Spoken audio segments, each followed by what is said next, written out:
Bonjour Marguerite Stern. En fait, vous vous appelez pas Marguerite Stern, c'est ce que j'ai appris en lisant le livre. J'ai changé de prénom administrativement il y a quelques années. Et Stern, en effet, c'est un pseudonyme qui a une consonance juive apparemment, mais quand je l'ai choisi, je n'étais pas au courant, j'ai un Non, nom de c'était famille. littéraire. Pardon? C'était littéraire. Ce choix de Oui. pseudonyme, oui, c'est une histoire un peu longue à raconter. Vous la racontez très bien dans votre livre, où vous racontez tout votre parcours et on commence justement à la croisée du monde lusophone et du monde vendéen, puisque ce sont vos origines réelles, pour le coup. Oui. Et vous êtes finalement, c'est ce que vous racontez, cette transition, c'est vous êtes revenu au réel, vous avez quitté la fiction.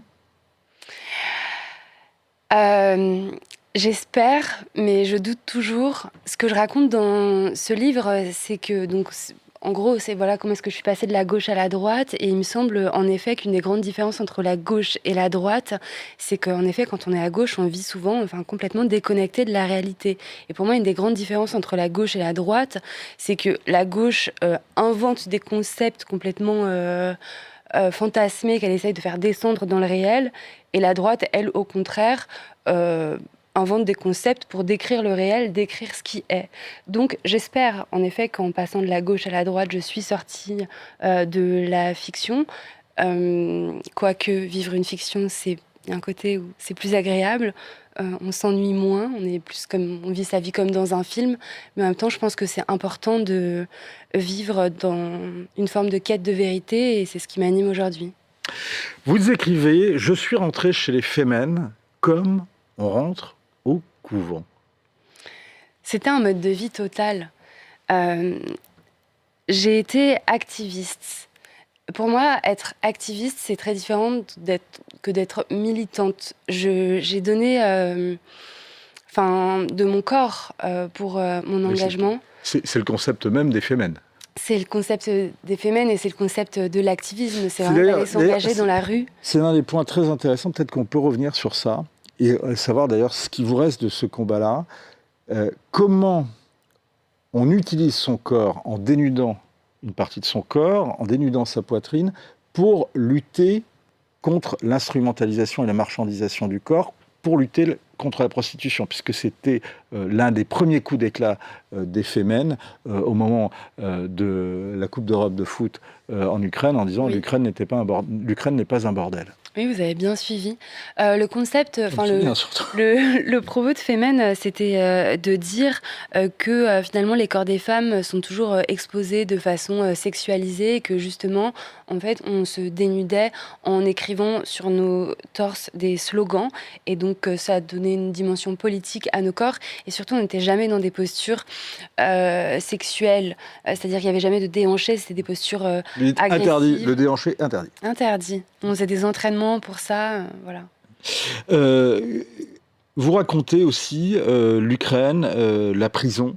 Quelle est justement l'expérience là, on vous voit justement à la sortie de prison à Tunis. Oui. C'était en 2013. Vous avez passé un mois en prison et vous racontez cette expérience en détail. C'est absolument passionnant. C'est assez glaçant, il faut quand même le dire. Enfin, en tous les cas, vous aviez plutôt l'impression, on avait plutôt l'impression que vous aviez chaud à l'époque. Mais et vous racontez également une expérience absolument incroyable. C'est aussi en Ukraine. Et vous dites, d'ailleurs, vous dites à notre confrère Paul Sugy dans les colonnes du Figaro de ces dernières heures, que l'intérêt de ces expériences en prison, c'est qu'on voit que ça change du tout au tout, suivant les pays où vous vous retrouvez derrière les barreaux. Oui, c'est ça. Déjà, moi, la prison, je l'ai pas mal vécue. Je raconte. Enfin, j'essaie d'analyser dans le livre, voilà, pourquoi, voilà.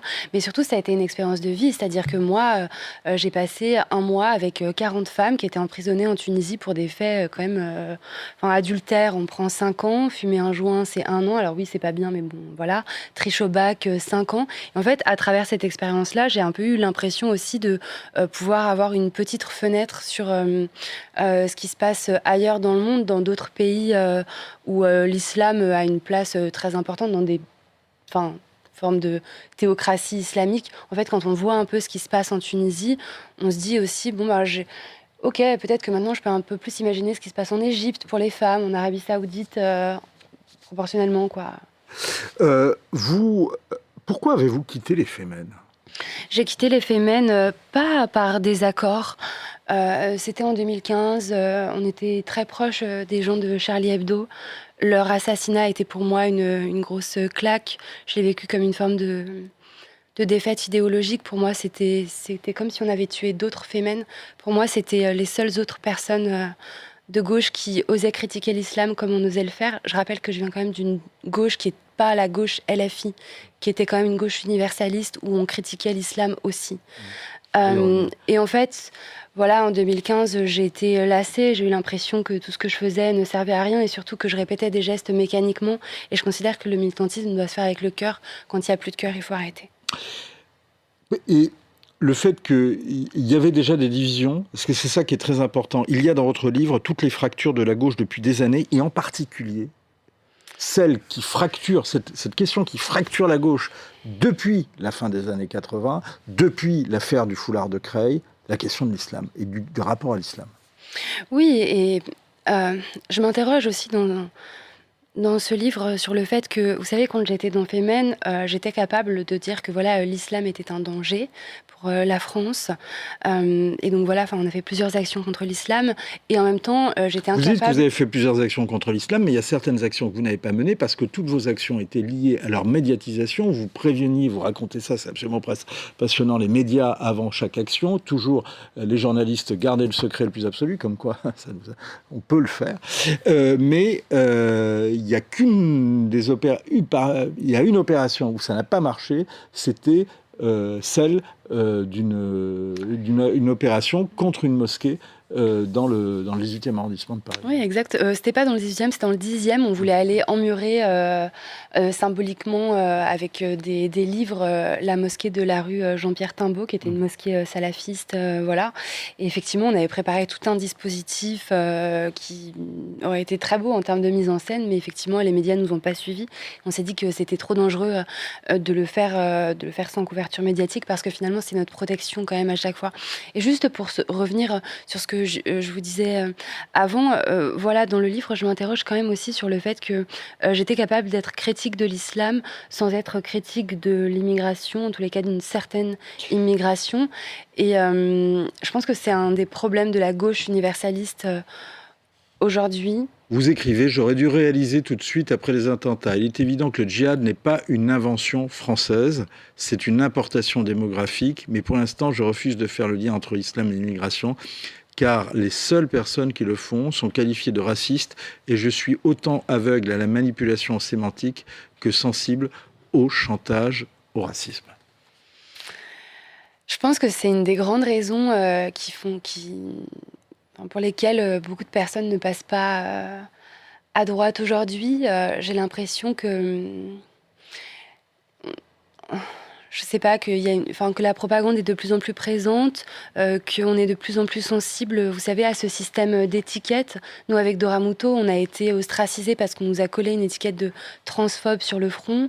Et en fait, c'est de cette façon-là que j'ai réalisé que je pouvais peut-être un peu écouter ce que disaient les personnes de droite qui elles-mêmes avaient une étiquette d'islamophobe ou de raciste mise sur le front dès qu'elles critiquaient l'immigration. Mais est-ce que, pardon, puisque vous racontez votre transition justement de gauche à droite, est-ce que pour autant ça ne veut pas dire que parfois qu'il y a du sectarisme à droite, qu'il y a des attitudes qu'on peut percevoir à droite ou dans la droite radicale, puisque vous la fréquentez aujourd'hui, comme vous en avez pu en voir à gauche ou dans la gauche radicale? Mais je pense qu'il y en a partout et que c'est une question de personne. Simplement, je remarque que le dialogue n'est jamais interdit. Moi, quand j'ai voulu commencer justement donc cette transition de gauche à droite, en fait, j'ai naturellement contacté certaines personnes, dont mon éditrice, par exemple, Laura Magnier, pour publier le livre Transmania, puisqu'avec Dora Muto, on ne trouvait pas de maison d'édition qui voulait bien nous laisser écrire ce qu'on voulait sans censure. Donc on s'est tourné vers la droite. Et Laura Magnier, qui à l'époque pensait qu'on était encore à gauche, a été très ouverte au dialogue. Je raconte ma rencontre avec Damien Rieu, pareil. Et quand je l'ai rencontré, je pense qu'il ne se doutait pas du tout du fait que j'avais changé d'avis. Et c'est des personnes comme ça qui ont été avec moi extrêmement bienveillantes, sans aucune agressivité.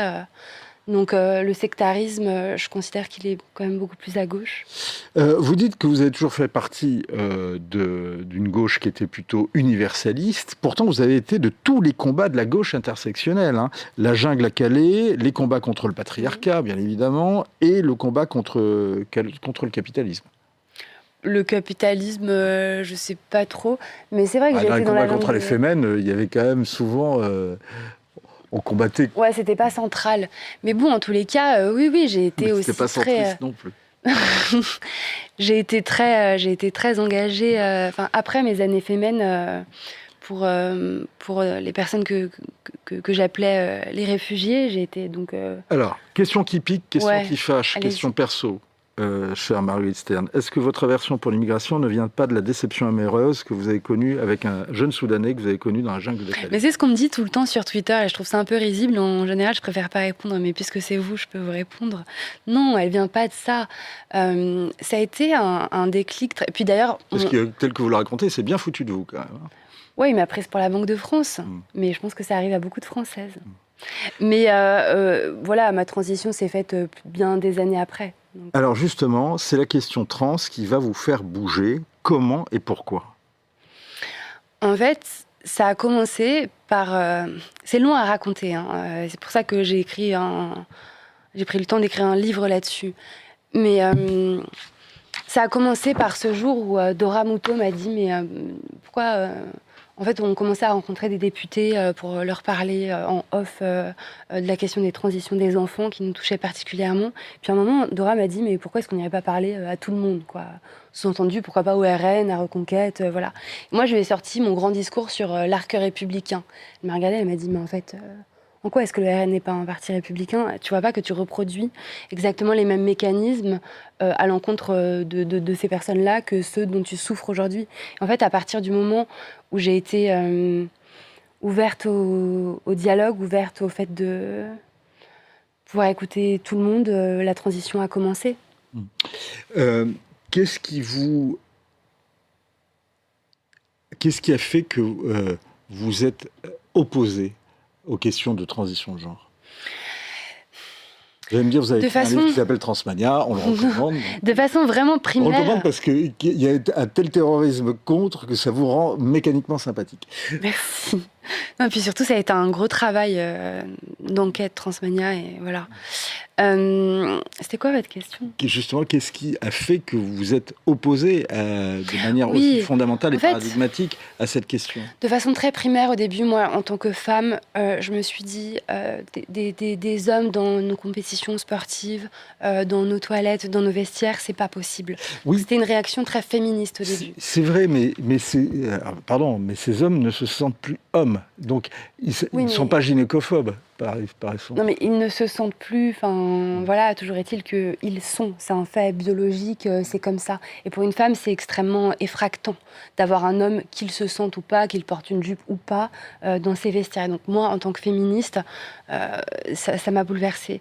Et puis, en fait, quand vous restez sur un sujet aussi longtemps que ça, moi j'ai commencé à m'intéresser à ce sujet-là en 2020, vous commencez à saisir au fur et à mesure des mois et des années qui passent d'autres aspects, et au final c'est vraiment l'aspect civilisationnel qui m'a bouleversée. Moi, de me dire qu'on abolit la binarité des sexes, je trouve que c'est quand même un bouleversement civilisationnel, oui, grave, parce que la perpétuation de notre espèce repose sur la binarité des sexes, enfin la perpétuation de notre espèce, donc la vie. Donc, de quoi avez-vous été la plus fière dans toutes ces années ? Je me sens rarement fière. Par contre, je me sens de plus en plus chanceuse. Et peut-être que ça, je le décris pas suffisamment dans le livre. Je me sens de plus en plus chanceuse d'être française. Je voudrais rappeler que... Il y a un très beau chapitre à la fin. Donc c'est qui oblige à lire le livre jusqu'au bout. De la France. Et sur votre hommage à la France. Ouais, je trouve ça important de rappeler que si on se bat à droite, en tous les cas, moi, le sens de mon engagement à droite, c'est quand même pour sauver l'essence de ce pays, pour sauver cette civilisation. Et parce qu'il y a plein de... de choses qui appartiennent à la France, des auteurs, mais aussi des chanteurs qui m'ont sauvée à certains moments de ma vie. Je parle d'Émile Zola, de Jean-Jacques Rousseau. Émile Zola est très facile à lire. Je voudrais pas que les gens se disent que les grands auteurs, les classiques français, c'est difficile à lire. Allez les lire, on a tellement de chance de pouvoir lire ça dans le texte. Je sais pas, réécouter Francis Cabrel, Maxime Le Forestier. Voilà, je me sens tellement chanceuse d'être française que j'ai besoin de défendre ça. C'est un livre émouvant, captivant, parfois énervant, mais absolument passionnant. Et vous verrez que l'une des plus belles qualités de Marguerite Stern, c'est son courage. C'est à lire et à lire absolument. Transition, Marguerite Stern, histoire des rives contraires, histoire d'une transition politique. C'est chez Magnus. Merci beaucoup de nous avoir suivis. On se retrouve demain, même heure, même endroit.